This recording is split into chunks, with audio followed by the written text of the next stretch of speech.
জয় নিতাই, জয় গৌর, জয় শ্রী রাধে। এখন প্রায় ভোর 4:30 বাজে।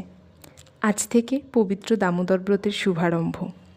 এই সম্পূর্ণ মাসে কিভাবে ভগবানের সেবা কাজ হবে আপনাদের সাথে ভাগ করে নেব। চলুন আগে ভগবানকে জাগিয়ে মঙ্গল আরতির জন্য তৈরি করব।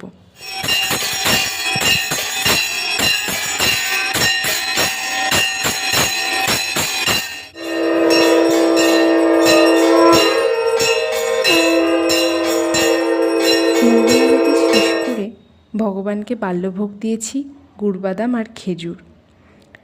এরপর ভগবানের শৃঙ্গার শুরু করেছি। শৃঙ্গার করতে গিয়ে ভগবানের উত্তর গোষ্ঠের একটা লীলা কথা মনে পড়ল।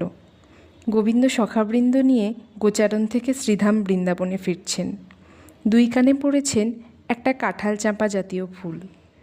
দুই কানে একটি পড়লে তো মানায় না, তাই ফুলটা একবার ডান কানে পড়ে ডান দিকের সখাদের দেখাচ্ছেন, আবার ওই ফুলটি বাঁ কানে পড়ে বাঁ দিকের সখাদের দেখাচ্ছেন। এবার আপনারা বলুন তো আমার মহাপ্রভুকে কেমন লাগছে। এরপর অর্চনার ব্যবস্থা করে গিয়েছিলাম গঙ্গা স্নান করতে। আমার বাড়ি থেকে গঙ্গা খুব কাছেই। আকাশ মেঘলা থাকায় গঙ্গার পাড়টা খুব মনোরম লাগছিল।